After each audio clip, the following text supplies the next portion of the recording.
Vous avez lu ce document signé à Doha lundi. Quels sont les points majeurs à retenir?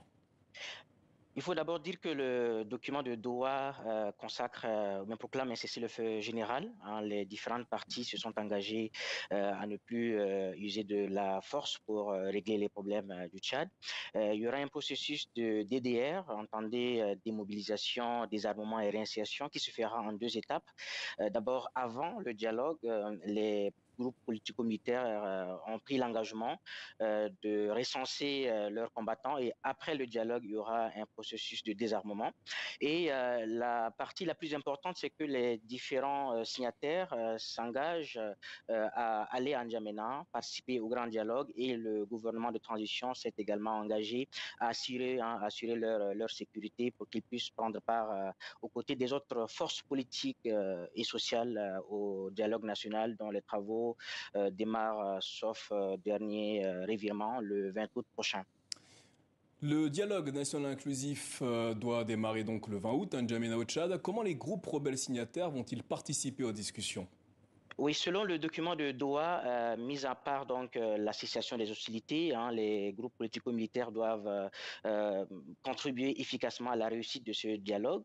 Ils ont des propositions à faire valoir puisqu'ils ont réussi à faire intégrer dans le document de Doha la question de la réforme de l'armée, hein, la question de l'inéligibilité ou non des autorités de la transition, la question de la révision de la charte de la transition et d'autres sujets de fond seront donc débattus à Doha et ils ont obtenu des garanties dans le document qui a été signé et je pense qu'ils prendront part aux côtés des autres forces politiques à ce dialogue national.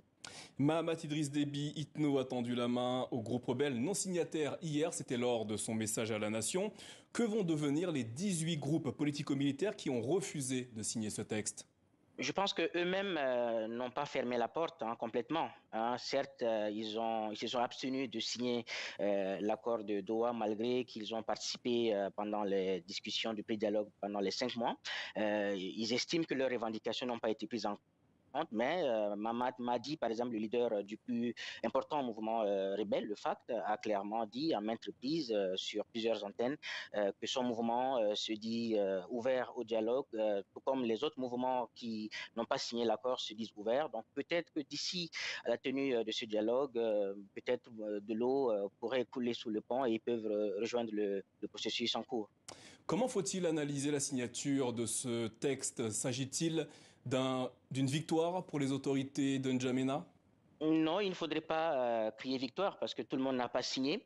Certes, c'est une écrasante majorité, hein, une quarantaine sur les 52 groupes rebelles qui ont signé, mais un processus de paix ne doit aller à son terme qu'avec l'ensemble des acteurs, l'ensemble des protagonistes. Et donc, les autorités de la transition doivent mettre la balle à terre et essayer de convaincre les réticents pour qu'ils puissent rejoindre le processus parce que ce dialogue qui va s'ouvrir en principe le 20 août sera le dialogue de la dernière chance. Il faudrait tout faire pour convaincre les réticents à réintégrer ce processus, sinon ce sera le retour à la case départ.